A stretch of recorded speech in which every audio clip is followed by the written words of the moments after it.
Hi guys, this review is on the new March 1.5 to 15 by 42 second focal plane compact rifle scope. Before I get to this particular scope, I'd like to take a moment and try to explain why my recent scope buys almost always lead to the purchase of a March scope. When most people list the desired qualities they're looking for in a scope, things like image quality, repeatable turrets, useful reticle, lightweight, compact, durability, they're always at the top of the list. And I found the March brand invariably comes out on top in the two areas I'm most concerned with, and that is image quality and size and weight. When comparing two different scopes of similar magnification range, March scopes always seem to offer the lightest and most compact scope without sacrificing any of the other necessary qualities of a Tier 1 scope. Throw in the fact that March scopes are virtually the only scopes capable of focusing down to 10 yards, which is another criteria that I require, and you soon see why March scopes win any purchasing decision I seem to be making lately.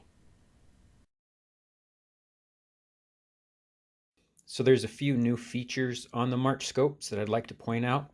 Starting on the back where the eyepiece is, you'll see they've got engraved in white here, one division is 4 MOA at 5x, and one division is 2 MOA at 10x, and it's written twice going all the way around. Okay. Also, this whole eyepiece is new. It focuses, fast focus eyepiece. As I twist this around, see how far it comes out. This knurling is also new, which is really it's nice for the grip. It looks good. Not a big deal. I didn't find difficult to turn the other ones, but I also really like these little markings on here for the eyepiece. So after I screw mine all the way in, I know, for example, I back it out until I get between the -1 and -1.5. That is a perfect reticle for me. This is handy because when my dad, he shoots through a scope that I've got, his eyes are really horrible. He'll be able to figure out how many rotations out and stop at what number is ideal for making the reticle on focus for him.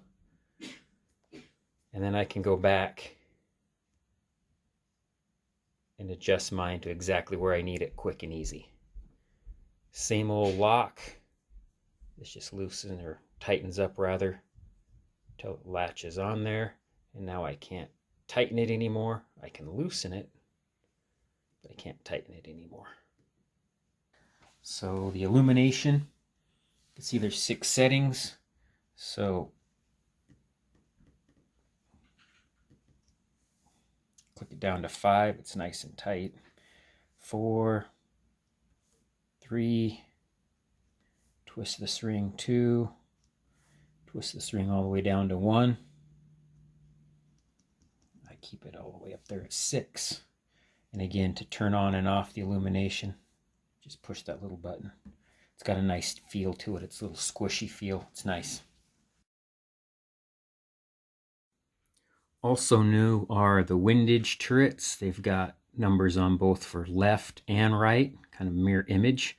Really like that. That's kind of handy. All right, so let's check out the turrets, starting with the windage adjustment. They are perfect. I always like to try to just wiggle them a little bit, see if I can get any slop before they finally click, and there's none. I mean, look at this. None. Often a problem when the turrets are perfect like this is they'll be too tight. Like you'll want to crank on them, and you've got to crank on them to actually get them to click. And once you get them moving, the momentum carries in. You'll end up going like click, click, click, click, click. You'll move more than the one click that you want. These are about perfect. They're not hard to move, but they're not going to move on their own by accident.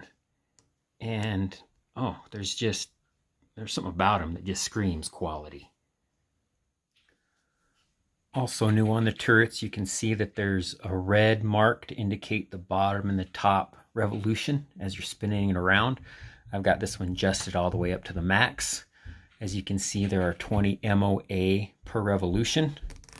And so let me get this down close to the 0 that I have it set. I don't have the 0 set, but I just know that it's 1, 2, 3, 4. That's where my 0 is. The turrets are just perfect. As you can see, I'm just barely trying to turn them until they go, and there's no slop before they give. You just can't get any more perfect turrets than that. The windage, you'll see there's plenty of marks here, so left is going up. Also shows that left is going in. There's no real marks. This only goes around, I believe, twice. So, if I screw these all the way in, for example, it hits the stop, most of that L is gone. And then as I back it out the other way, max them out, there is a little bitty white line in there that you can hardly see, but that just kind of tells you where it's maxed out there. They're a little tighter than the elevation ones, which is good because there's no 0 stop on the windage.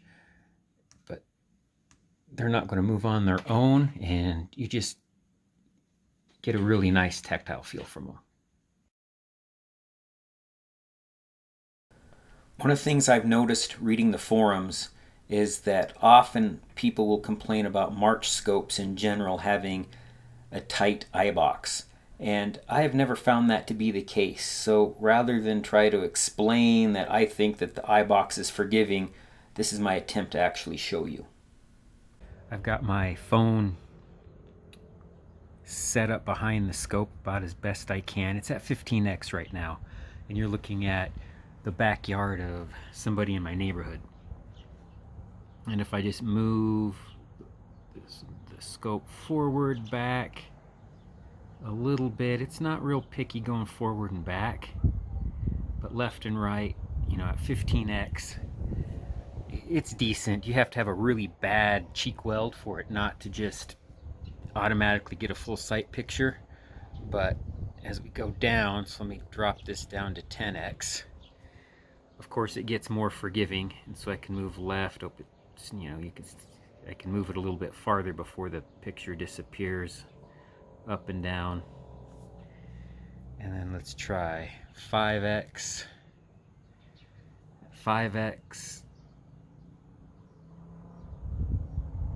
forward, back, not nearly as, it's not picky at all. It's the left and right. It could be the way I have my camera set up too. It might not be looking perfectly in. Yeah, now I'm twisting it left and right, tilting it. I guess what I'm trying to say is that the eye box is forgiving. Let's go down to 1.5x, and you can see the tree in my backyard has come into focus. And the depth of field, obviously down here at 1x, is really, really good too. We don't need to deal with the focus knob at 1x. I really prefer using this optic at 5x. I do almost all my shooting in the backyard up and around 30 yards, and really you don't have to mess with the focus very much, hardly at all with this either. As you can see, the trees in focus. The house, which is probably about 100 yards away, is in focus. And again, pretty decent and forgiving eye box. There is no way to actually show you how good the image quality is through a scope, just because you're always going to get degradation from the other optic that is actually doing the recording. It's not going to be nearly high quality. It's going to introduce chromatic aberration, fuzziness, color distortion. I shouldn't even be showing you anything, honestly. However, I do want to say that March scopes, whatever coatings they use, they are really good for showing a nice, clear picture. They don't warm the image up as much as most other scopes do. Color representation is great. I like to think of them as actually a true-to-life picture. So if you up the magnification range from 2x to 4x, it actually seems like you just got twice as close to the target. And then if you change it from 4x to 8x, you get closer, half again as close to the target. And there's so little chromatic aberration and distortion on the March brand scopes, especially the high master scopes, that I guarantee you'll be satisfied with the image quality. While we're at it, let's just make sure that there's no tunneling. There isn't. Right now it's at 1.5x, and as I adjust the magnification ring, you'll notice that the picture stays the exact same size all the way up to 15x, and when I drop it back down to 1x, all along the edges it stays nice and full-sized. So the center dot is the only part of the reticle that gets illuminated. It's claimed that it is daylight bright, and right now it is bright midday, and so the sun's beating down as bright as it can, and I'm going to turn on the illumination.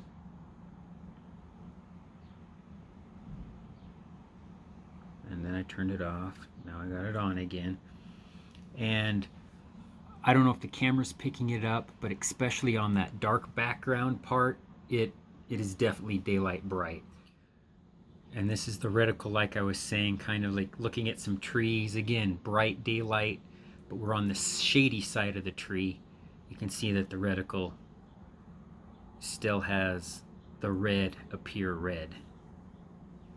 And this has the red dot on, looking at the bright whitest part of the sky. Tends to get washed out. I'm not sure if you can see it. It'll look like a normal black dot when you're looking up at the sky. So as good as the March scope is, there is one glaring error that I have found, and that is it's the first March scope that claims 10-yard minimum parallax that doesn't achieve 10-yard minimum parallax. That box out there is 10 yards out.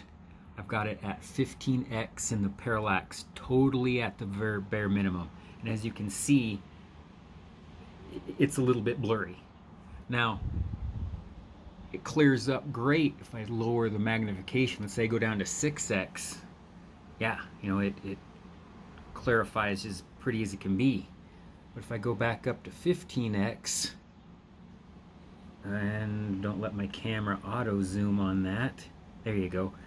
That's a pretty good facsimile of what it looks like to the eye. There's just a little bit of blur.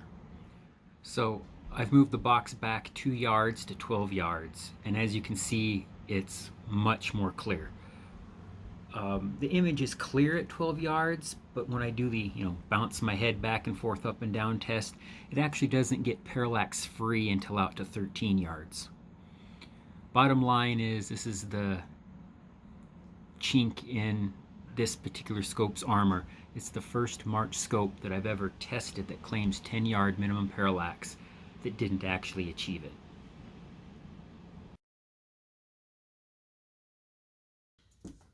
So comparing the March 1.5 to 15 to the March 1 to 10 that I reviewed last year, which is better and why? I think the 1.5 to 15 is hands down the better optic and definitely more versatile for air rifles. Where the 1 to 10 really shone last year was in minimum parallax. That thing had a 7 feet minimum parallax, just a bit over 2 yards. It was freaky. You have to experience it for yourself. Crank the magnification up to 10x and see crystal clear 3 feet ahead of you. It's insane. And so for really close range work, that optic cannot be beat. I also liked the markings on the on the parallax adjustment on the 1 to 10. They were just easier to read, just having the numbers, than the new system. I preferred the old system on that. And I guess the only other reason that you would get the 1 to 10 is if you actually needed a true 1x optic. The 1.5 to 15x also has a bigger Bell objective, 42 millimeters versus the 24 millimeter on the 1 to 10. And that should give it better low light performance. If you go back and look at the review I did of the 1 to 10, one of the drawbacks of the 1 to 10 was the low light performance. I was comparing it to a Night Force 2 to 12 I had at the time, and the Night Force had a 42 millimeter objective, just like this March does. And there was a noticeable difference there. And if I'm being totally honest, it looks better with a bigger objective. The 1 to 10, with that little 24 millimeter objective, didn't quite look like a rifle scope. This is basically the exact same size, length, slightly heavier, but negligible. You wouldn't notice it, but the bigger objective makes it just look a lot better. And I guess, I wouldn't think I was vain, but I'm a little bit more biased towards this rifle scope just because it looks better.